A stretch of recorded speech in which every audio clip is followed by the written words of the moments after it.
Sekarang kesepakatan 36 juta, aku merasa hidupku mencapai puncak, detik berikutnya ponselku muncul, kontrak kerjamu telah diakhiri. Aku melihat ke perwakilan pihak A, lalu ke atasanku, sudut mulutku terangkat sinis. Kesepakatan ini batal. Aku dipecat. Semoga perusahaan kalian beruntung. Ucapku dingin, bersamaan dengan rasa takut gelas kopi di tanganku jatuh. Siapa sangka aku akan melakukan ini. Namaku Lin Song. Aku menekan gejolak di hatiku, memasuki ruangan yang melambangkan 9 tahun. Puncak karierku. Aku harus mendapatkan kesepakatan ini. Ini buktiku.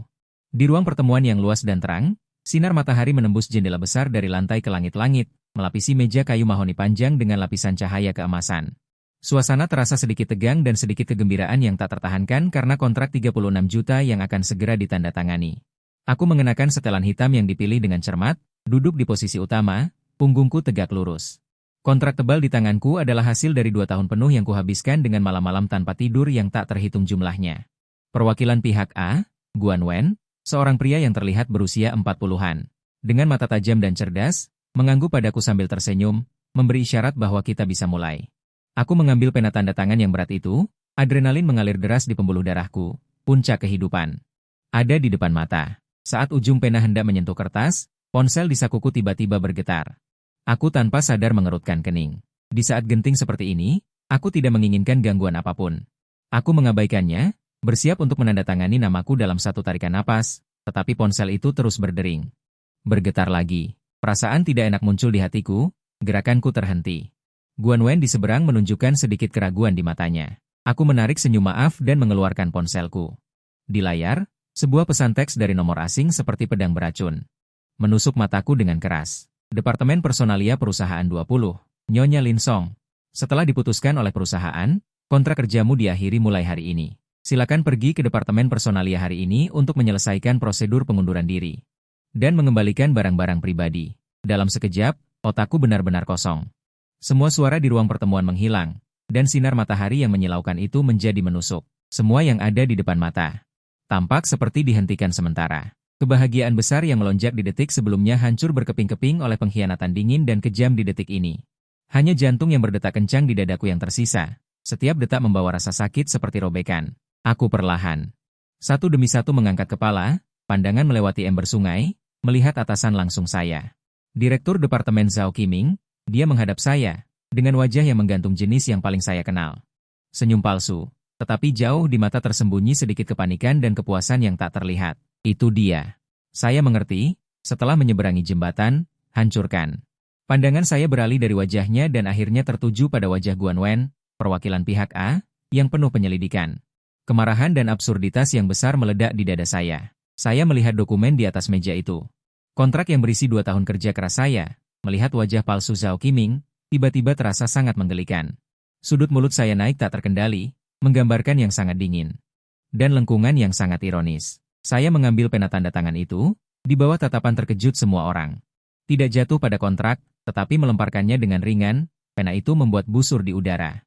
Dengan suara pop, jatuh dengan tajam di atas meja, memecah kesunyian sialan ini. Transaksi ini tidak akan ditandatangani. Suara saya tidak keras, bahkan agak serak. Seperti petir, meledak di telinga setiap orang, setiap kata. Membawa ketegasan yang tidak diragukan. Senyum Zhao Qiming membeku di wajahnya, dia hampir segera ingin berbicara. Saya tidak memberinya kesempatan. Saya terus berbicara dengan nada dingin tanpa sedikit pun kehangatan. Baru saja, saya menerima pesan teks PHK perusahaan, tanpa alasan apapun. Tanpa pemberitahuan sebelumnya. Karena, saya mulai dari detik ini. Bukan lagi karyawan perusahaan Anda, lalu mengapa saya harus menandatangani kesepakatan senilai 36 juta ini untuk Anda? Setiap kata yang saya ucapkan sangat berat, tatapan mata seperti pisau. Menggores wajah Zhao Qiming. Lian Xiao, rekan kerja yang duduk di samping saya, kopi di tangannya terlepas dengan suara, "Paf." Terlepas dari ujung jarinya, kopi panas tumpah di karpet, menimbulkan kabut putih. Pecahan porselen pecah, suaranya di ruang konferensi yang sunyi, tampak sangat menusuk telinga. Semua orang tercengang. Mereka mungkin belum pernah melihat pemandangan seperti ini. Seorang wanita karir yang berada di puncak karirnya. Meledakkan dirinya dengan cara yang tragis dan tegas. Mereka tidak mengerti. Hanya saya sendiri yang tahu, amarah di mata saya telah membakar hingga ekstrim. Ini adalah kegilaan dipaksa ke titik ekstrim. Berjuang untuk hidup. Jalan ini. Kalian yang memaksa aku melakukan ini, Lin Song, apa yang kamu lakukan? Zhao Qiming akhirnya menyadarinya. Wajahnya yang terawat dengan baik terdistorsi karena marah dan panik. Hampir berteriak pelan, "Tenang, jangan bertindak gegabah. Ada apa? Kita bicarakan lagi setelah kembali." Dia mencoba untuk tetap tenang, tetapi kepanikan di matanya mengkhianatinya. Kembali dan menunggu dipecat, menyaksikan dia dan rekan kerja saya, yang disebut Wang Yi, mengambil hasil kerja saya untuk mendapatkan pujian dan penghargaan. Aku mencibir, tawaku penuh dengan ejekan yang tak terselubung. "Tenang, Manajer Zhao, bagaimana Anda bisa meminta saya tenang? Saya menghabiskan 2 tahun, begadang semalaman, dan minum banyak kopi. Hanya untuk membawa proyek ini dari konsep hingga tahap penandatanganan hari ini. Saya baru saja menegosiasikan kontrak puluhan juta untuk perusahaan. Anda menikam saya dari belakang. Sekarang Anda meminta saya untuk tenang?" Suara saya tiba-tiba meninggi. Semua orang di ruang rapat tanpa sadar menciutkan leher mereka. "Manajer Zhao, perhitungan Anda terlalu keras, bukan? Apakah Anda takut saya akan melampaui Anda setelah menandatangani kontrak dan mencapai pencapaian yang tinggi? Sulit untuk menyingkirkan saya, bukan?" Saya mengambil ponsel saya dan membuka kuncinya. Memperbesar pesan pemecatan yang mencolok itu. Kemudian, saya berdiri. Melewati sudut meja dan berjalan diam-diam di depan perwakilan pihak A, Guan Wen. Menyerahkan layar ponsel ke depan matanya. "Manajer Guan, silakan lihat." Nada bicara saya kembali tenang, tetapi di balik ketenangan ini ada makna yang lebih dalam. "Inilah cara perusahaan Anda memperlakukan proyek. 1 detik masih menciptakan nilai untuk Anda. Detik berikutnya diperlakukan seperti sampah dan dibuang. Apakah Anda masih berani bekerja sama dengan perusahaan seperti itu?" Setiap pertanyaan seperti paku yang menghantam hati Zhao Qiming dengan keras. Tatapan Guan Wen tertuju pada layar ponsel selama beberapa detik. Di mata cerdas itu, kilatan emosi yang rumit melintas. Dia mengangkat kepalanya dan menatapku dalam-dalam. Di mata itu ada keterkejutan, pengawasan, dan bahkan sedikit kekaguman yang sulit dilihat. Kemudian, dia melihat ke arah Zhao Qiming, yang wajahnya sudah berubah menjadi warna hati babi. Ada sedikit penghinaan dan kewaspadaan yang jelas di matanya. "Zhao Zong, apa yang terjadi?"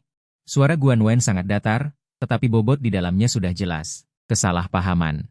Guan Zong, ini benar-benar kesalahpahaman." Zhao Qiming panik. Dia bergegas maju, mencoba merebut telepon di tanganku, dengan keras menyangkal bahwa Departemen Personalia melakukan kesalahan. "Lin Song, dia." Aku menghindar ke samping, dengan gesit menghindari tangannya yang terulur. Aku sudah menduga dia akan melakukan ini. Aku berbalik dan kembali ke posisi utama meja konferensi, di depan semua orang. Dengan terampil menghubungkan ponsel melalui Bluetooth ke layar proyeksi besar di ruang konferensi. Dengan suara dengungan ringan, pesan teks PHK yang dingin itu diperbesar puluhan kali. Diproyeksikan dengan sangat jelas di dinding putih di depan semua orang. "Departemen Personalia Perusahaan Moumou. Nyonya Lin Song, setelah penelitian perusahaan memutuskan, setiap karakter sederhana berwarna hitam. Seperti pisau tajam, secara terbuka mengeksekusi kebohongan dan ketidakberdayaan Zhao Qiming." Ruangan konferensi dipenuhi dengan suara isapan napas tertekan dan bisikan. Aku bisa merasakannya. Tatapan rumit rekan-rekan padaku, ada keterkejutan, ada simpati. Ada juga schadenfreude dan kekhawatiran, tetapi tidak ada seorang pun berani mengatakan sepatah kata pun. Inilah dunia kerja. Pandanganku beralih ke Lian Xiao. Pemuda yang biasanya memanggilku Song Jie dan telah bekerja di bawahku selama lebih dari setahun, dengan karakter lembut dan jujur. Pandanganku menjadi tajam. "Lian Xiao, kamu juga telah mengikuti proyek ini selama setahun. Kamu tahu apa yang telah aku korbankan untuknya. Hari ini, aku dipecat dengan tidak jelas seperti ini. Mereka ingin mengambil sendiri hasil kerja semua orang. Bagaimana menurutmu?" Ini adalah pertanyaan diam-diam, dan juga harapan terakhirku untuknya dan untuk diriku sendiri. Wajah Lian Xiao langsung memucat, bibirnya bergerak-gerak. Sepertinya ingin mengatakan sesuatu. Dia bertemu pandanganku, lalu dengan cepat menghindar. Akhirnya, dia menundukkan kepalanya dengan getir, mengepalkan tinjunya. Buku-buku jarinya memutih karena tenaga. Dia tidak berani. Dia tidak berani menyinggung Zhao Qiming. Tidak berani mempertaruhkan masa depannya sendiri. Hatiku benar-benar dingin. Kesan terakhirku terhadap tempat ini menghilang seiring dengan dia menundukkan kepalanya.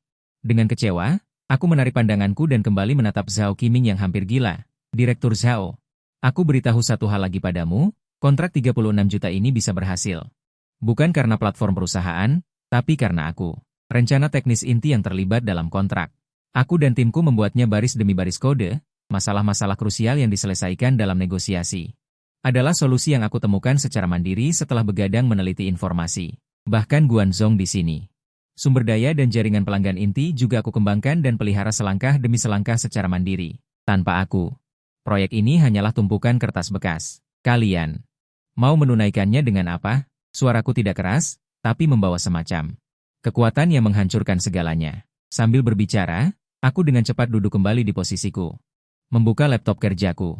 Sebelum semua orang sempat bereaksi, jariku di keyboard. Mengetik dengan cepat, menemukan folder terenkripsi yang menyimpan semua file inti proyek. Rencana teknis, database pelanggan, catatan rinci dari setiap negosiasi.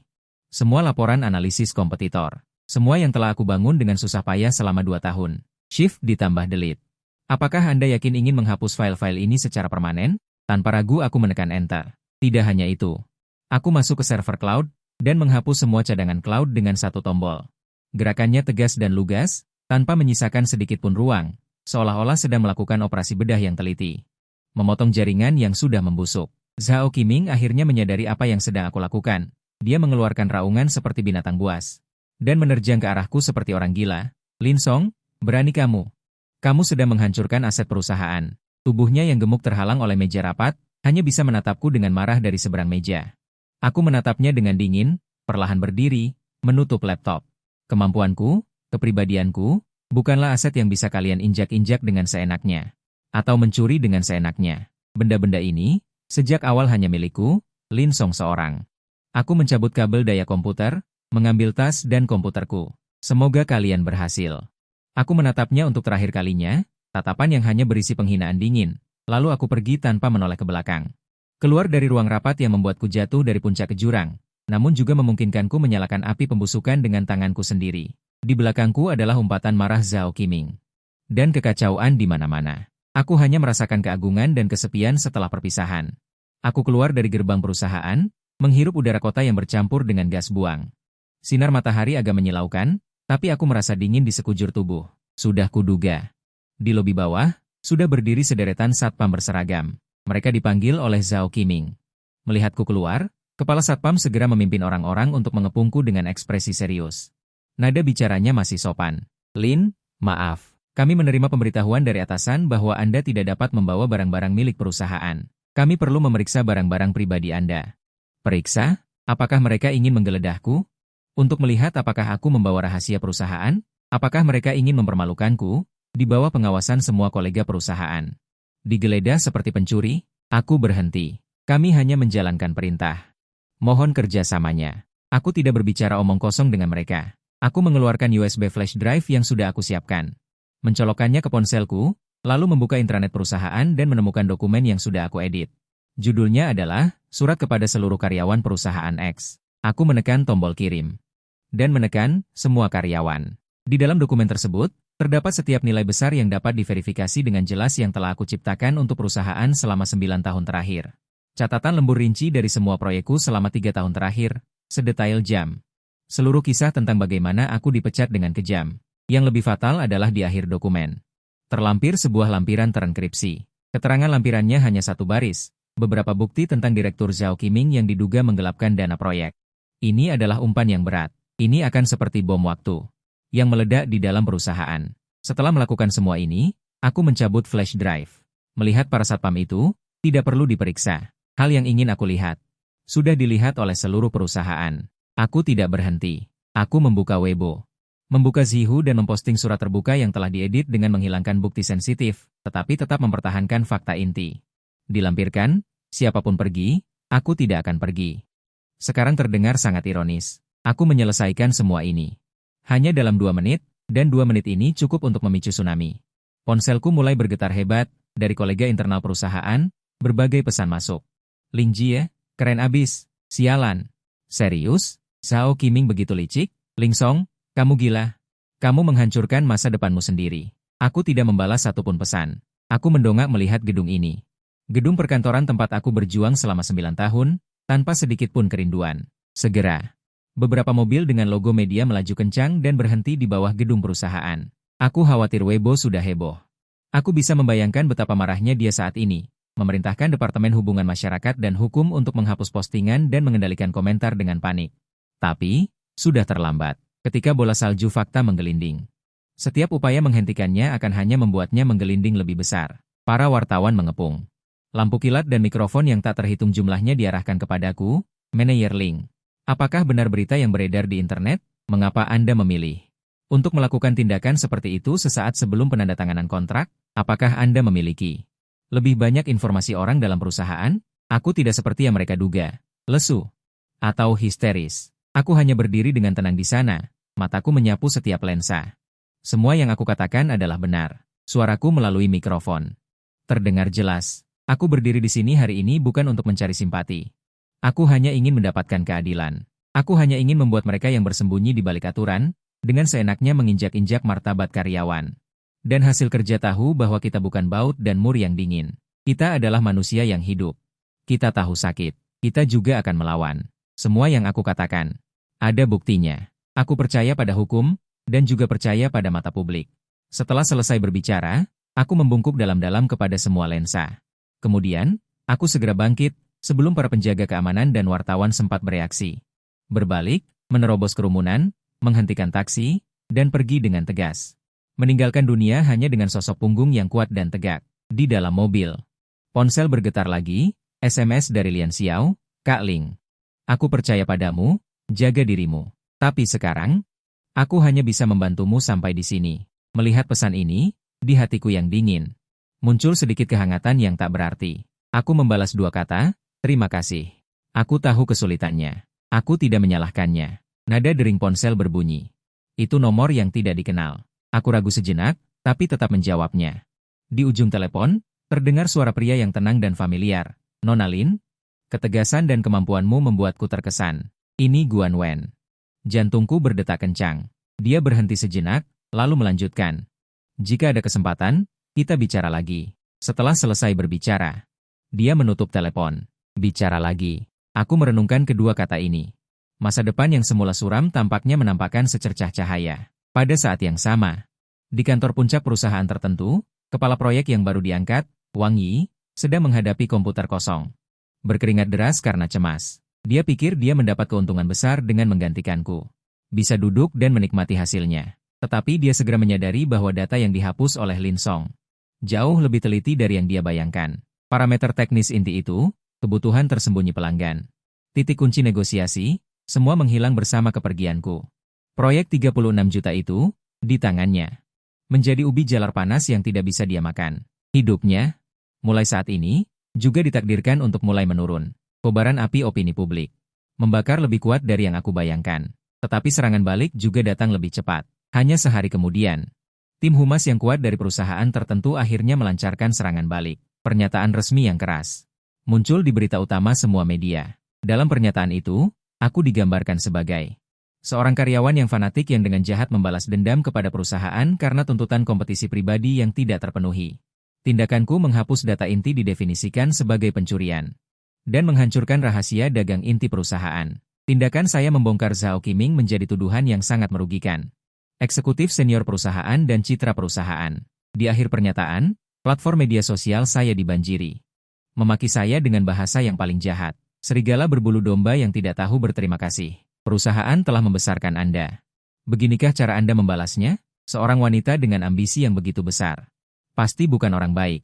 Mendukung perusahaan untuk melindungi hak-haknya. Orang yang tidak memiliki etika profesional seperti ini.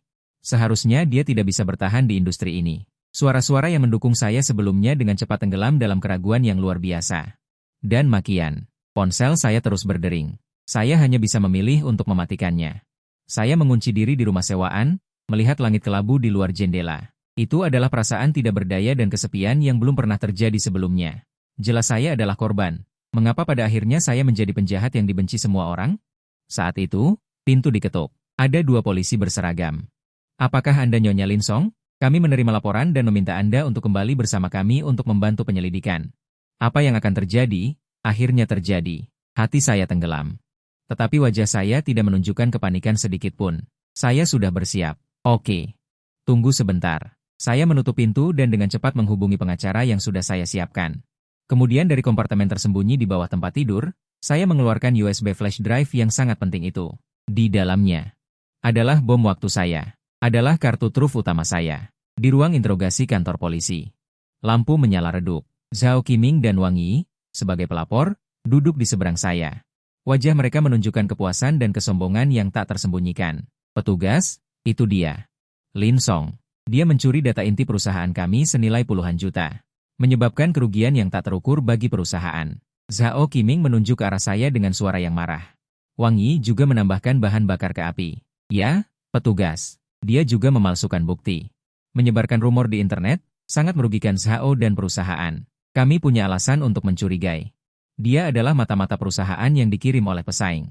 Mereka bekerja sama, mencoba untuk langsung menjatuhkan saya dengan tuduhan mata-mata perusahaan. Begitu tuduhan ini terbukti, saya akan menghadapi hukuman penjara. Pengacara saya dengan tertib melakukan bantahan prosedural di samping, dan saya. Dari awal sampai akhir, tidak ada sepatah kata pun, sampai pertunjukan mereka selesai. Baru kemudian aku perlahan mengangkat kepala, melihat petugas polisi yang bertanggung jawab atas interogasi. Apa yang mereka katakan bukan fakta. Aku mengeluarkan USB dari tasku. Perlahan meletakkannya di atas meja. Ini adalah USB pribadiku. Di dalamnya ada file yang dienkripsi. Kata sandi file sudah saya atur untuk dikirim secara otomatis. Jika dalam 48 jam berikutnya, saya tidak bisa keluar dari sini dengan selamat, kata sandi file ini akan didekripsi secara otomatis dan dikirim ke lebih dari selusin kotak surat media utama di dalam negeri. Wajah Zhao Qiming langsung berubah. Aku tidak mempedulikannya dan melanjutkan berbicara kepada petugas polisi. Dalam file ini, tidak ada yang disebut rahasia komersial perusahaan. Yang tercatat adalah bagaimana Tuan Zhao Qiming, dalam 3 tahun terakhir, memanfaatkan jabatannya untuk menggelapkan dana proyek perusahaan, rincian rekening lebih dari 5 juta. Termasuk bagaimana dia mendirikan perusahaan cangkang sebagai pemasok, tangan kiri memindahkan ke tangan kanan. Bukti mentransfer uang perusahaan ke kantongnya sendiri. Juga termasuk bagaimana dia membuat pembukuan palsu. Melebih-lebihkan kinerja untuk menipu kepercayaan perusahaan dan pemegang saham, bahkan termasuk juga keterlibatannya dengan oknum masyarakat yang tidak jelas identitasnya, memanfaatkan proyek perusahaan untuk catatan transfer transaksi abu-abu, dan rekaman percakapan. Setiap kali aku mengatakan sesuatu, wajah Zhao Qiming semakin pucat. Ketika aku selesai berbicara, wajahnya sudah tidak berdarah sama sekali, keringat dingin menetes dari pelipisnya. Wang Yi juga benar-benar panik, menatapku dengan tidak percaya, lalu melihat Zhao Qiming. Matanya penuh ketakutan. Suasana di ruang interogasi langsung berbalik. Para petugas polisi bertukar pandang, salah satu dari mereka mengambil USB dan keluar dengan ekspresi serius. Sisa waktunya adalah penantian yang panjang. Akhirnya, aku diberitahu bahwa aku bisa pergi. Sedangkan Zhao Qiming ditahan untuk penyelidikan lebih lanjut. Aku keluar dari kantor polisi. Hari sudah gelap, meskipun untuk sementara waktu lolos dari bahaya, tapi aku tahu. Masalahnya belum selesai. Rumor di dalam perusahaan dan di internet masih berkembang.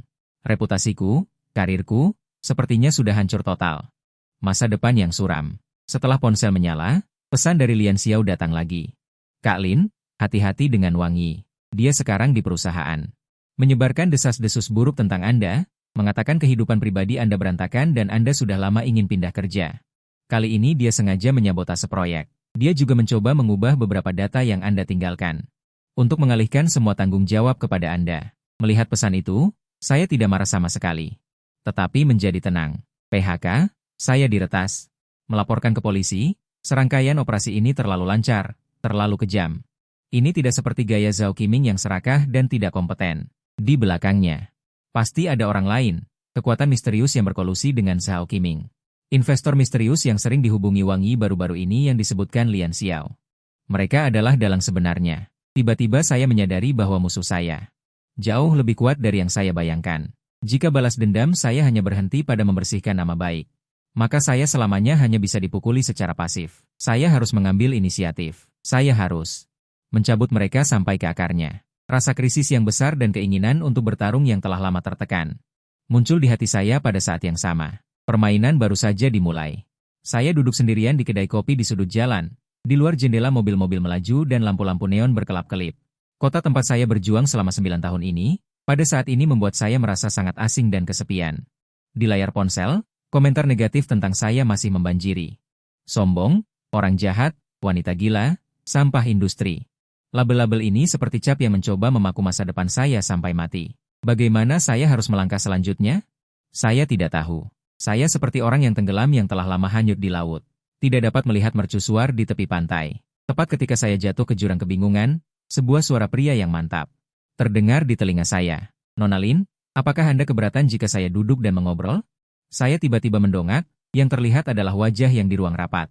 Pernah saya lihat beberapa kali, wajah Guan Wen yang cerdas dan tenang. Kenapa dia ada di sini? Reaksi pertama saya adalah waspada. Dia adalah perwakilan pihak A. Dia adalah orang yang berhubungan langsung dengan kontrak 36 juta itu. Kemunculannya sama sekali bukan kebetulan. Guanzong, saya mengangguk. Suara saya agak serak. Dia duduk di hadapan saya tanpa memesan apapun. Dia hanya menatap saya dengan tatapan yang dalam. Penampilanmu di ruang rapat hari itu sangat luar biasa. Dia berbicara dengan nada yang sulit untuk dibedakan apakah itu pujian atau celaan. Saya tidak menjawab. Saya hanya menatapnya dalam diam. Saya juga mendengar tentang dirimu yang dijebak dan difitnah oleh perusahaan. Dia melanjutkan, sejujurnya, saya tidak terkejut sama sekali. Perusahaan yang bisa memainkan keledai hijau gurun dengan begitu mahir melakukan hal-hal yang memutarbalikkan fakta. Juga sangat normal. Kata-katanya membuat saya sedikit terkejut. Saya pikir dia akan berdiri di pihak perusahaan untuk menyalahkan saya karena merusak kerjasama. Guanzhou mencari saya. Hanya untuk mengatakan ini, saya bertanya. Tidak. Dia menggelengkan kepalanya dan sedikit mencondongkan tubuh ke depan. Saya di sini untuk memberitahumu satu hal. Kerjasama perusahaan kami dengan perusahaan X sudah ditunda tanpa batas waktu. Jantungku berdegup kencang. Karena setelah kamu pergi, orang yang mereka kirim untuk mengambil alih proyek adalah orang bodoh yang mutlak. Sudut mulut Guan Wen terangkat dengan sedikit ejekan yang hampir tidak terlihat. Dia bahkan tidak memahami arsitektur teknis dasar. Apalagi tindak lanjutnya. Yang dia katakan adalah Wang Yi. Jadi, proyek itu sekarang sudah mati. Saya mendengarkan dengan tenang, hati saya campur aduk. Namun, saya pribadi sangat optimis dengan masa depan proyek itu. Tatapan Guan Wen tiba-tiba menjadi tajam. Saya lebih optimis. Dengan orang sepertimu. Dia menatap mata saya dan berkata kata demi kata. Sumber daya, saya akan memberimu sumber daya. Kamu kekurangan platform, saya akan memberimu platform. Kata-katanya seperti kembang api indah yang tiba-tiba meledak di tengah malam yang gelap gulita. Saya benar-benar terkejut. Saya menatapnya dengan bingung, otak saya untuk sesaat. Tidak bisa memproses informasi sebanyak ini. Investasi padaku, biarkan aku jadi bos sendiri. Di saat aku merasa seperti ditinggalkan seluruh dunia, pria yang baru beberapa kali kutemui ini mengulurkan tawaran padaku. Kenapa? Aku memaksa diriku untuk tenang. Suaraku sedikit bergetar karena bersemangat. Guanzong, aku tidak percaya ada makan siang gratis di dunia ini. Guan Wen tertawa. Itu adalah senyum penghargaan. Tentu saja tidak gratis. Yang kuperhatikan adalah kemampuanmu, bakatmu, dan pemahamanmu tentang proyek ini. Hal-hal ini tidak bergantung pada perusahaan manapun, hanya milikmu secara pribadi. Kedua, dia berhenti sejenak, tatapannya menjadi agak jauh. Aku menghargai keberanian dan ketegasanmu. Sejujurnya, caramu merobek muka di depan umum hari itu. Menghapus file, mengingatkanku pada masa mudaku. Zaman ini, membutuhkan orang sepertimu yang bersemangat dan berani melawan. Hatiku sangat tersentuh. Perasaan dimengerti dan diakui, terutama saat aku terpuruk. Hampir membuatku berlinang air mata, tapi kutahan. Aku menarik napas dalam-dalam. Menekan semua emosi yang bergejolak. Jika aku menerima, apa yang ku mau? Dan apa yang bisa Anda berikan padaku? Tanyaku. Ini bukan permintaan. Ini adalah negosiasi. Apa yang kau inginkan? Dia balik bertanya. Perusahaan baru. Aku harus memiliki hak kendali mutlak. Kedua, semua keputusan proyek harus dipimpin olehku. Ketiga, arah pengembangan perusahaan di masa depan, aku harus memiliki hak keputusan akhir. Keempat, aku menatapnya dengan tatapan mantap. Setelah perusahaan berjalan dengan baik, aku membutuhkan dukungan Anda untuk melakukan penyelidikan dan serangan balik menyeluruh terhadap pengkhianatan perusahaan lamaku. Yang kuinginkan bukan hanya uang, tetapi juga martabat dan keadilan. Aku mengajukan persyaratan yang hampir kejam. Aku bertaruh. Bertaruh pada penilaiannya terhadap nilaiku. Bertaruh pada seberapa besar dia menghargaiku. Seberapa berharganya itu. Guan Wen terdiam. Jarinya mengetuk-ngetuk meja dengan ringan. Tatapannya berkedip-kedip, seolah menimbang pro dan kontra. Musik di kafe mengalun merdu. Tapi aku merasa waktu berlalu seperti 1 abad lamanya. Akhirnya, dia berhenti mengetuk. Baik, ucapnya. Aku setuju denganmu. Aku hanya ingin 30% bagian dari keuntungan perusahaan di masa depan. Yang lainnya, terserah kamu. Aku tidak akan ikut campur dalam keputusan bisnismu. Aku hanya menjadi investor dan pendukung terkuatmu. Hatiku, saat ini, seolah mulai berdetak kencang lagi. Bangkit dari keterpurukan. Bukan, kelahiran kembali. Aku melihat pria di depanku ini, yang mengubah takdirku. Dengan sungguh-sungguh, aku mengulurkan tangan. Kerjasama yang menyenangkan. Guanzong, kerjasama yang menyenangkan. Lin Zong. Tangannya hangat dan kuat. Aku seolah melihat kobaran api balas dendam dan kelahiran baru. Membara di dalam hatiku. Perang milik Lin Zongku ini akan segera dimulai. Efisiensi Guan Wen sangat menakjubkan. Dalam 3 hari. Sejumlah besar modal awal yang membuatku tercengang ditransfer ke rekening perusahaan baru kami yang baru saja terdaftar. Nama perusahaan itu. Aku beri nama Xinhuo, yang berarti obor yang diwariskan dan tidak pernah padam. Juga tersirat bahwa aku ingin berjuang untuk semua pekerja yang tertindas di tempat kerja. Mendapatkan gaji dan keadilan yang pantas mereka dapatkan. Kantornya terletak di gedung perkantoran mewah di pusat CBD. Pemandangannya luas, jendelanya cerah dan bersih. Guan Wen berkata, untuk melakukan hal-hal besar, penampilan itu penting. Sekarang sudah ada perusahaan. Selanjutnya adalah orang. Orang pertama yang kupikirkan adalah Lian Xiao. Aku meneleponnya dan langsung ke intinya. Lian Xiao, mengundurlah dan datanglah ke sini. Di ujung telepon sana, terdiam sesaat. Lingge, aku terlalu mengenalmu. Aku tahu apa yang dia ragukan. Apakah kamu masih punya masa depan di sana? Tanyaku padanya. Zhao Qiming jatuh, tapi wangi naik. Meskipun kamu tidak berbicara di ruang rapat hari itu. Tapi kamu tidak memanfaatkan kemalangannya. Orang jahat seperti Wangi tidak akan melepaskanmu. Apakah kamu rela mengabdi pada perusahaan yang mengkhianati orang berjasa dan memutarbalikkan fakta? Datanglah padaku, mari kita bersama-sama mendapatkan kembali apa yang telah hilang dari kita.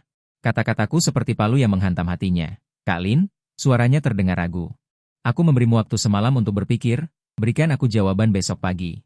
Setelah mengatakan itu, aku menutup telepon. Aku percaya dia akan membuat pilihan yang tepat. Keesokan paginya, aku menerima tangkapan layar laporan pengunduran diri Lian Xiao.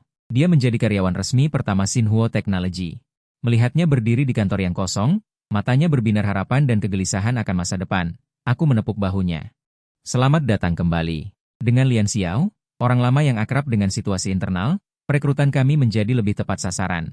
Kami secara diam-diam menghubungi beberapa tulang punggung teknis di perusahaan yang memiliki kemampuan tetapi tidak dihargai, atau juga diperlakukan tidak adil. Dan para elit pemasaran. Di antara orang-orang ini, ada programmer hebat yang dikucilkan karena karakternya yang jujur. Ada perencana andal yang rencananya berulang kali ditolak karena tidak pandai menjilat. Ada juga juara penjualan yang dipindahkan ke departemen santai setelah kembali dari cuti melahirkan. Mereka sangat membenci budaya perusahaan 20. Sangat tidak puas dengan status quo di tempat kerja. Aku menunjukkan kepada mereka visi Xinhuo. Dan latar belakang kuat yang disediakan oleh Guan Wen. Aku berjanji kepada mereka bahwa di sini tidak ada politik kantor. Tidak ada senioritas, hanya kemampuan dan hasil. Setiap usaha seseorang akan mendapatkan imbalan dan rasa hormat yang sesuai. Dalam waktu kurang dari seminggu, sebuah tim inti yang ramping. Penuh semangat juang terbentuk begitu saja. Semuanya sudah siap. Aku mengambil brankas asliku dari rumah, hard drive eksternal terenkripsi yang menyimpan semua data inti proyek. Pada saat aku memutuskan untuk melawan. Aku tahu bahwa yang kuhapus hanyalah data di server perusahaan, dan jaminan sejatiku. Kerja kerasku selama 2 tahun selalu aman di tanganku. Ini adalah kartu truf terbesarku. Aku mengimpor semua data ke server intranet Xinhuo. Ketika anggota tim melihat dokumen teknis dan laporan pasar yang lengkap dan terperinci itu, mata mereka berbinar. Kami bekerja siang dan malam. Aku tidak puas dengan rencana awal. Aku memimpin tim untuk melakukan peningkatan dan optimasi komprehensif terhadap beberapa poin kesulitan yang sudah kami temukan dalam rencana awal, tetapi tidak dapat diselesaikan karena proses dan batasan biaya perusahaan. Kami ingin unggul dalam teknologi, dalam model bisnis. Melakukan peningkatan dan optimalisasi menyeluruh. Kita harus, secara teknis, dalam model bisnis. Mencapai terobosan total dari masa lalu adalah rasa kreasi yang mempesona. Seluruh tim dipenuhi dengan semangat. Dalam rapat internal larut malam lainnya, semua orang makan makanan sambil membahas detail teknis. Lian Xiao menyesap kola, seolah tiba-tiba teringat sesuatu, dan menyebutkannya secara tidak sengaja. Kak Lin, aku dengar Wangi baru-baru ini sangat dekat dengan seorang investor misterius. Sepertinya dialah orang yang selalu mendukungnya di belakang layar sebelum Zhao Qiming mengalami masalah, kata mantan rekanku. Seseorang melihat mereka bertemu diam-diam di luar beberapa kali, seolah-olah melakukan transaksi. Hatiku tiba-tiba bergetar. Investor misterius itu dia lagi. Aku langsung menyadari bahwa di balik ini jelas bukan investasi bisnis sederhana. Kejatuhan Zhao Qiming hanyalah kehilangan bidak bagi mereka. Sekarang, mereka telah mendukung Wangi, agen baru ini. Tujuan sebenarnya mereka. Mungkin masih proyek 36 juta itu, atau sesuatu di balik proyek itu. Rasa dingin menjalar dari tulang punggungku. Balasku tidak bisa hanya tertuju pada perusahaan tertentu dan Wangi. Jika aku tidak menggali dalang yang tersembunyi di balik layar ini, aku tidak akan pernah tenang. Aku merasakan kegembiraan yang belum pernah terjadi sebelumnya. Dan kewaspadaan. Aku suka tantangan. Aku mulai mengatur secara diam-diam. Aku meminta tim untuk mempercepat kemajuan penelitian dan pengembangan. Pada saat yang sama, aku menghubungi beberapa kenalan. teman-teman media dan industri. Aku ingin menciptakan opini publik. Aku ingin pasar tahu bahwa pembunuh naga sebenarnya bukanlah Wang Yi, tetapi aku, Lin Song. Aku ingin semua orang tahu bahwa Xinhuo akan segera hadir dengan produk yang revolusioner. Babak perlawanan baru saja dimulai. Aku mengetahui dari saluran internal bahwa proyek yang dipimpin oleh Wang Yi berjalan sangat buruk. Dia seperti monyet yang mengenakan jubah naga, sama sekali tidak bisa menopang jubah mewah itu. Tetapi dia tidak menyerah. Dengan dukungan investor misterius itu, kekacauan yang ditinggalkan Zhao Qiming dipaksakan untuk ditekan.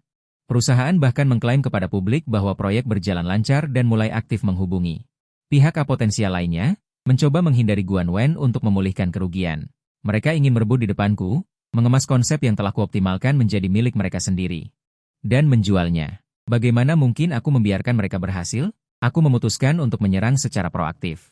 Saya menggunakan platform dan sumber daya yang disediakan Guan Wen untuk dengan cepat mempersiapkan konferensi pers peluncuran produk bernama Xinhuo Xinsheng.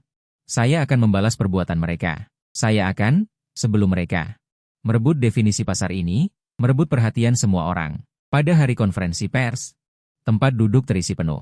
Yang datang bukan hanya media besar, tetapi juga banyak investor terkenal di industri ini. Dan pengusaha. Saya bahkan melihat Wang Yi dengan wajah pucat di antara kerumunan. Dan seorang pria asing dengan mata suram di sampingnya. Mungkinkah itu investor misterius di belakangnya?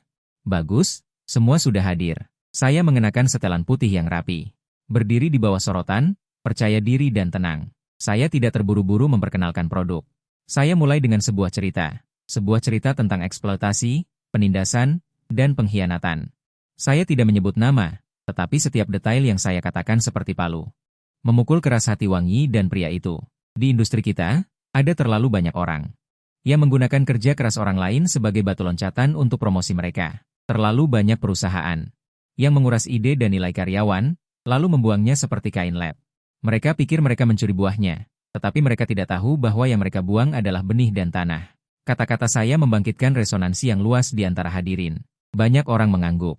Kemudian, saya mengubah arah. Hari ini, apa yang akan dilakukan Xinhuo adalah mendefinisikan ulang semua ini. Layar besar di belakang saya menyala, menampilkan arsitektur produk baru yang telah dioptimalkan dan ditingkatkan oleh tim kami. Dengan efek visual yang sangat mencolok, disajikan di depan semua orang. Kami tidak hanya menyelesaikan semua hambatan teknis dalam rencana awal, tetapi juga mengusulkan model optimasi cerdas baru berdasarkan algoritma tepi yang meningkatkan efisiensi seluruh sistem lebih dari 30%. Efek demonstrasi produk jauh melebihi semua harapan. Terdengar desahan dan diskusi dari bawah panggung. Saya melihat wajah Wang Yi yang terdistorsi karena keterkejutan dan kecemburuan. Wajah pria di sampingnya juga menjadi sangat jelek.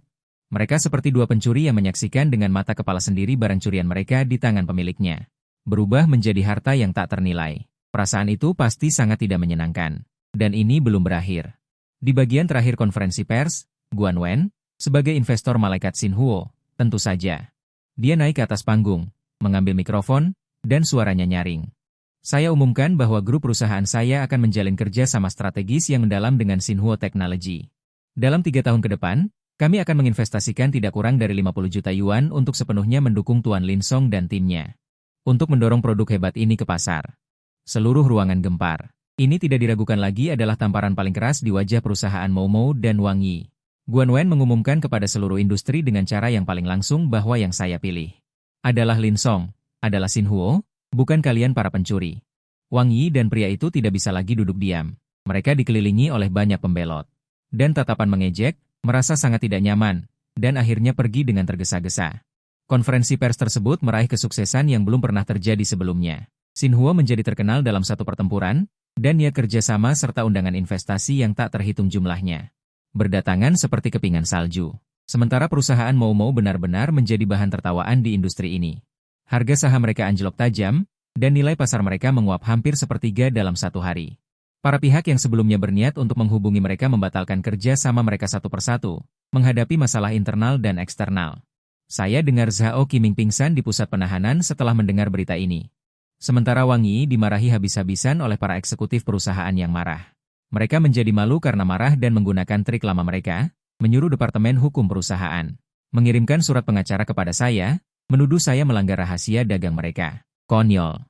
Pengacara yang saya pekerjakan adalah tim pengacara top domestik yang diperkenalkan oleh Guan Wen. Surat balasan yang logis dan ketat.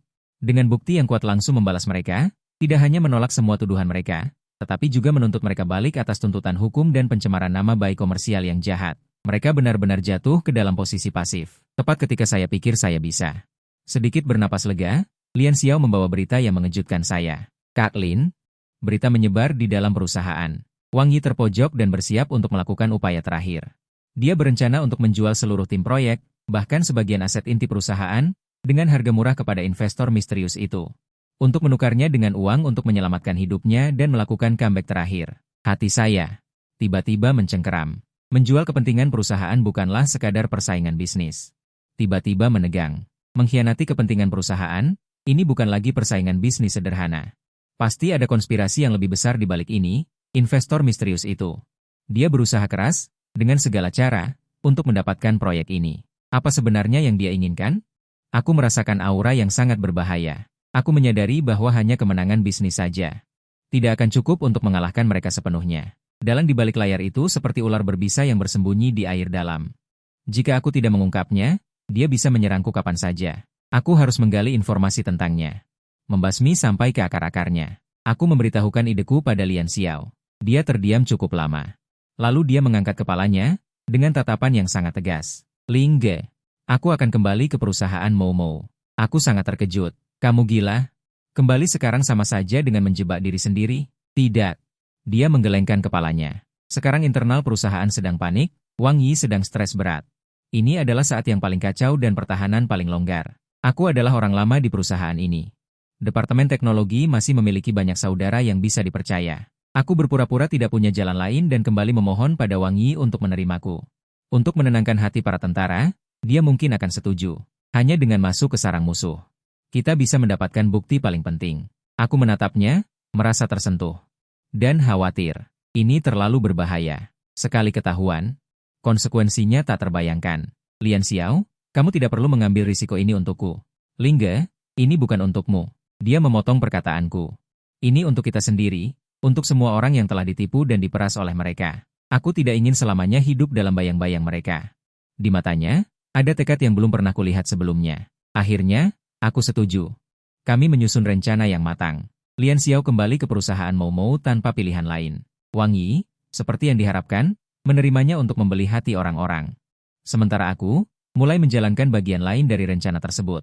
Aku membutuhkan seseorang untuk membantuku membuka mulut Wang Yi. Aku menghubungi seorang wartawan keuangan terkenal di lingkaran keuangan yang berspesialisasi dalam mengungkap kejahatan. Aku menyampaikan tebakanku dan sebagian bukti tidak langsung kepadanya, berharap dia bisa turun tangan dalam penyelidikan. Tetapi dia sangat berhati-hati. Khawatir risikonya terlalu besar, dan sikapnya ragu-ragu. Aku memutuskan untuk turun tangan sendiri. Saya menyampaikan sinyal perdamaian kepada Wang Yi melalui perantara. Saya mengajaknya bertemu di kedai teh pribadi. Dia datang, dengan ekspresi sombong seorang penjahat kecil. Dia pikir aku datang untuk memohon belas kasihan.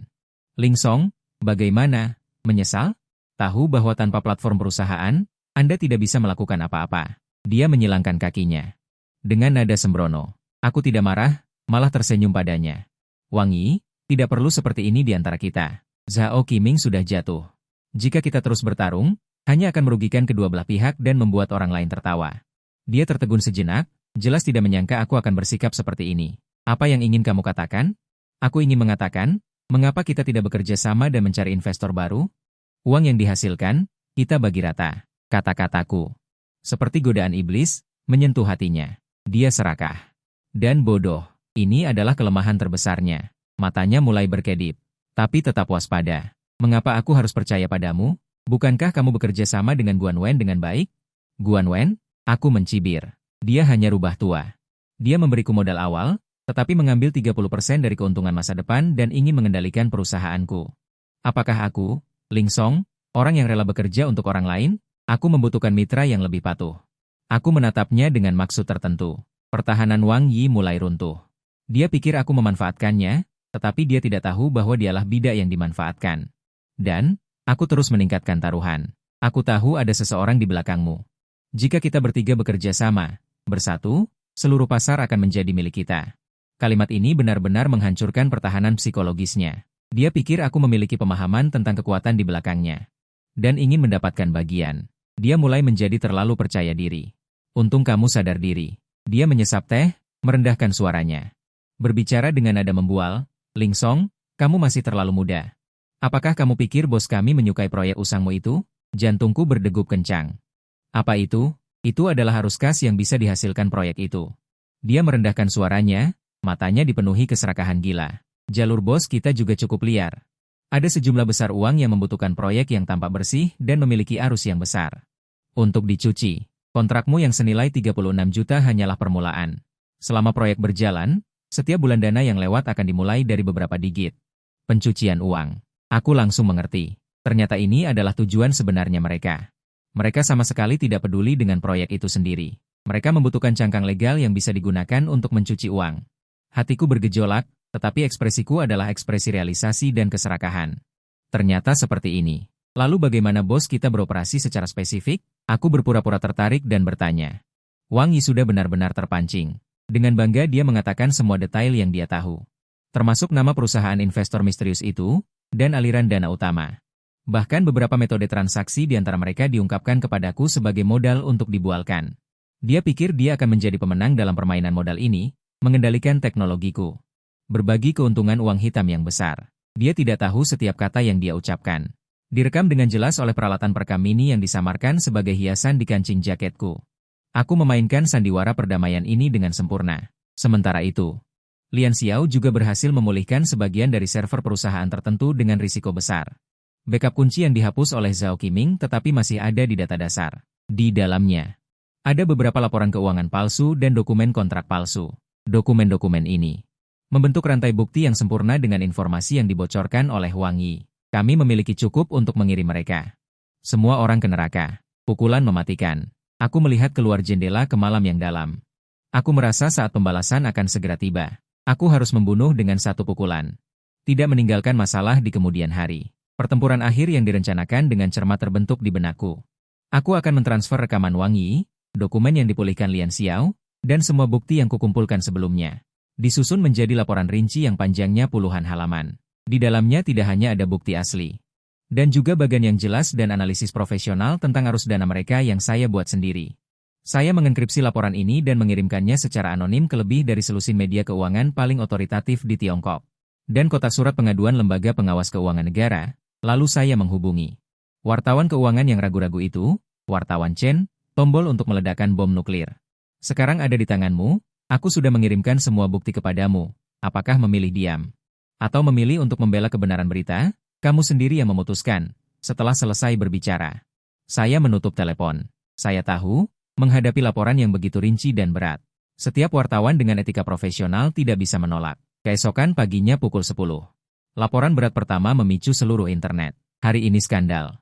Eksekutif perusahaan teknologi terkenal diduga terlibat dalam pencucian uang dalam jumlah besar, kerajaan uang hitam tersembunyi di balik kontrak 36 juta. Laporan ini, seperti bom laut dalam, memicu gelombang besar. Segera setelah itu, artikel kedua, artikel ketiga, semua media yang saya kirimkan, meluncurkan serangan umum pada saat yang sama.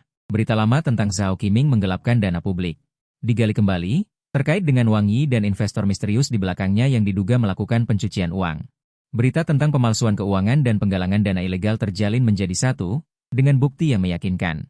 Logika yang jelas, tak terbantahkan. Opini publik benar-benar meledak. Saham perusahaan tertentu anjlok seketika setelah pembukaan, tanpa ruang untuk berjuang sama sekali. Nilai pasar perusahaan menguap dalam hitungan jam. Semua mitra segera mengeluarkan pernyataan yang mengumumkan pembatalan semua kerjasama dengan perusahaan tertentu. Ban membekukan semua pinjaman dan rekening mereka. Benteng komersial yang pernah saya kira raksasa ini runtuh seketika di hadapan kebenaran. Departemen Pengawas Keuangan dan Polisi dengan cepat membentuk tim, berdasarkan petunjuk yang saya berikan.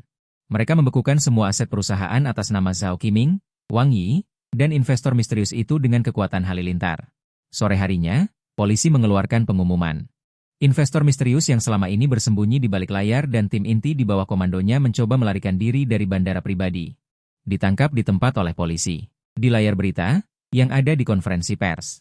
Pria dengan mata suram itu kini diborgol, wajahnya pucat pasi. Digiring dengan memalukan ke mobil polisi, sementara Wang Yi dibawa dari kantor.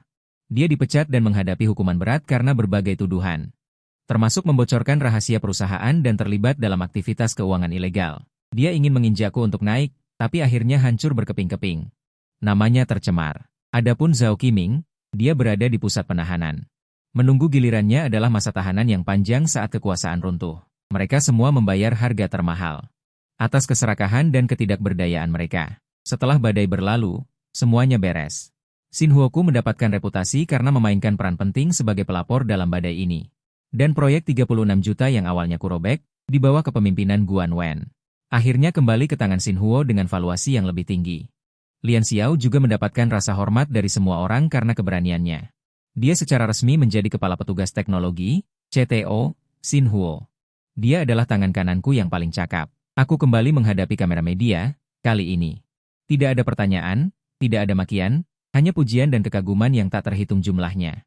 Direktur Lin, setelah mengalami semua ini, apa perasaan Anda? Aku menatap kamera, tersenyum tenang. Aku hanya mengambil kembali apa yang seharusnya menjadi milikku, dan sekaligus mengungkap beberapa kegelapan. Aku percaya. Keadilan mungkin datang terlambat, tetapi tidak akan pernah absen. Aku juga berharap pengalamanku dapat memberikan sedikit kekuatan dan inspirasi kepada semua orang yang bekerja keras di tempat kerja. Balasku telah berakhir, dan hidupku baru saja dimulai. Perkembangan Xin Huo melampaui semua ekspektasi. Dengan dukungan kuat dari Guan Wen dan kerja keras tim kami, perusahaan dengan cepat kembali ke jalurnya. Dan memantapkan dirinya di industri dengan teknologi yang solid dan reputasi yang baik. Direktur Lin, dari seorang yang dipecat dan dibuang, telah menjadi bintang bisnis yang menarik perhatian. Kisahku dikemas oleh media menjadi serangan balik seorang ratu di tempat kerja menyebar luas di internet, menarik banyak orang seperti saya yang pernah mengalami ketidakadilan di tempat kerja. Guan Wen semakin mempercayai saya. Dia bukan hanya investor saya, tetapi juga seperti mentor dan rekan seperjuangan, menyediakan sumber daya yang tak henti-hentinya untuk pertumbuhan Xin Huo. Tetapi saya juga tahu bahwa semakin besar pohon, semakin besar pula anginnya. Kebangkitan Xin Huo pasti akan menyentuh kepentingan pesaing lain, bahkan apakah ada kekuatan yang lebih besar di balik investor misterius itu masih belum diketahui. Arus bawah masih bergolak, tetapi saya bukan lagi Lin Zong yang hanya bisa dipukuli secara pasif. Tujuan saya juga telah melampaui balas dendam semata. Yang ingin saya lakukan adalah membangun bisnis yang benar-benar adil dan transparan yang berpusat pada orang. Saya ingin membuat Xin Huo menjadi mercusuar di industri ini. Dalam rapat tim, saya secara resmi mengusulkan sebuah ide. Rencana Xin Huo. Ini adalah proyek amal. Kami akan mendirikan yayasan amal. Menggunakan sumber daya hukum dan sumber daya manusia perusahaan untuk mereka yang mengalami perlakuan tidak adil di tempat kerja tetapi tidak berdaya untuk melindungi hak-hak mereka. Memberikan bantuan hukum gratis dan dukungan pengembangan karir. Kami telah merangkak keluar dari lumpur. Jadi kami memiliki kewajiban untuk membantu orang lain. Usulan saya mendapat tanggapan antusias dari semua orang. Lian Xiao menatapku dengan kekaguman di matanya. Linge, Anda mungkin bisa mempertimbangkan untuk menulis pengalaman Anda menjadi sebuah buku. Atau memberikan beberapa pidato publik. Kisah Anda lebih kuat daripada sup ayam manapun. Aku tersenyum dan tidak berkomentar. Di sebuah forum bisnis kelas atas, saya secara tak terduga bertemu dengan wajah yang familiar. Itu adalah reporter yang menulis artikel yang menyerang saya karena tidak tahu berterima kasih dalam siaran Cai Yuan Feng. Ketika dia melihat saya, ekspresi canggung dan malu muncul di wajahnya. Dia ragu-ragu untuk waktu yang lama. Dan akhirnya berjalan dengan membawa gelas anggur. Lin Zong, maaf. Dia menundukkan kepalanya. Dan meminta maaf dengan tulus. Saat itu saya tertipu dan menulis laporan palsu. Aku menatapnya dengan tenang. Hal-hal di masa lalu sudah berlalu. Aku memotongnya. Aku menerima permintaan maafmu. Dia tercengang. Tampaknya dia tidak menyangka bahwa saya akan memaafkannya dengan begitu mudah. Yang lebih saya hargai adalah masa depan. Aku menatapnya dan berkata dengan serius, jika kamu benar-benar merasa bersalah, lebih baik gunakan penamu untuk mempromosikan rencana Xin Huo kita dan membantu lebih banyak orang yang membutuhkan. Tindakan lebih berarti daripada permintaan maaf. Dia mengangguk dengan sungguh-sungguh. Matanya berbinar. Terima kasih, Manajer Lin. Aku pasti akan melakukannya. Setelah forum berakhir, aku kembali ke hotel. Ponselku menerima pesan teks anonim. Hanya nomor asing. Isinya sangat singkat. Namun membuat pupil mataku mengecil. Kamu pikir semuanya sudah berakhir? Permainan baru saja dimulai. Aku melihat pesan teks ini, tidak hanya tidak merasa takut di dalam hatiku, tetapi malah membangkitkan semangat juang yang kuat. Aku berjalan ke jendela dari lantai ke langit-langit, melihat ribuan lampu di kota di luar jendela, sudut mulutku sedikit terangkat, mataku lebih tegas dan lebih dalam dari sebelumnya. Aku tahu, perjalananku masih jauh dari selesai, medan perang lebih besar. Tantangan yang lebih menarik sedang menungguku. Ayo. Aku siap. Setelah peluncuran resmi rencana Xin Huo, Rencana ini menimbulkan dampak besar di masyarakat. Saluran telepon layanan kami hampir meledak. Setiap hari kami menerima permintaan bantuan dari seluruh negeri. Di balik setiap permintaan bantuan, terdapat jiwa yang berjuang di tempat kerja. Kami memperjuangkan kompensasi yang pantas untuk ibu tunggal yang dipecat tanpa alasan. Kami memberikan konseling psikologis dan dukungan hukum kepada lulusan yang mengalami depresi akibat perundungan di tempat kerja terakhir. Untuk ide inti perusahaan yang dicuri, pengusaha muda memenangkan gugatan hak kekayaan intelektual. Nama Xinhuo tidak lagi hanya mewakili perusahaan teknologi. Itu menjadi simbol, sebuah harapan. Namaku juga sering muncul di laporan positif di berbagai media. Aku bahkan diundang untuk berpartisipasi dalam program wawancara kelas atas CCTV. Pembawa acara bertanya kepadaku, mengenang pengalaman dipecat saat itu, apakah kamu masih menyimpan dendam? Aku menghadap kamera dan tertawa jujur. Tentu saja pernah, tapi sekarang lebih banyak rasa terima kasih. Jika bukan karena pukulan berat itu, aku mungkin selamanya hanya menjadi orang yang puas. Dengan karyawan luar biasa saat ini, bukan pengusaha yang berani menciptakan masa depan seperti sekarang ini. Surat PHK itu menghancurkan kestabilanku, tetapi juga memberiku kesempatan untuk dilahirkan kembali. Jadi, aku tidak membenci siapapun, aku hanya berterima kasih atas pengalaman itu. Itu membuatku menjadi diriku yang lebih baik. Keterbukaan dan pemahamanku menginspirasi banyak penonton di depan layar. Setelah acara itu ditayangkan, citra merek Xinhuo dan reputasi pribadiku mencapai tingkat yang belum pernah terjadi sebelumnya. Sementara berita tentang mantan perusahaanku adalah pemandangan yang berbeda. Setelah mengalami badai yang fatal itu, perusahaan langsung merosot dan akhirnya diakuisisi oleh perusahaan asing dengan harga murah. Benar-benar menghilang dalam debu sejarah. Nama Zhao Qiming dan Wang Yi juga sudah tidak ada yang menyebutnya.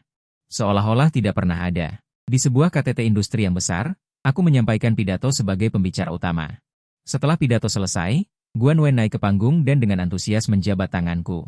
Kami bukan lagi pihak A dan pihak B, tetapi mitra strategis yang berjuang berdampingan. Lin Song, kamu telah melampaui semua harapanku. Dia menatapku dengan mata penuh kekaguman. Guan Wen, kaulah yang memberiku kesempatan ini, kataku dengan tulus. Lian Xiao sebagai CEO perusahaan juga berdiri di sampingku. Kami bertiga saling tersenyum. Pemahaman yang sempurna. Kadang-kadang, di tengah malam yang sunyi, aku juga akan teringat pesan singkat yang mengubah takdirku. Itu bukan lagi lukaku. Itu adalah lencana paling bersinar di tubuhku, tanda pertumbuhanku. Aku akhirnya mengerti. Kesulitan masa lalu adalah ujian yang ditetapkan takdir untuk membuatku tumbuh. Dan kejayaan saat ini adalah imbalan paling besar yang kuperoleh untuk diriku sendiri dengan kebijaksanaan, keberanian, dan kegigihan yang pantang menyerah. Xinhuo akhirnya menjadi bintang yang bersinar di industri itu. Dan aku, Lin Song, juga menjadi legenda sejati. Bertahun-tahun kemudian, Xinhuo Teknologi telah berkembang menjadi sebuah perusahaan terkenal secara internasional dengan bisnis yang tersebar di seluruh dunia.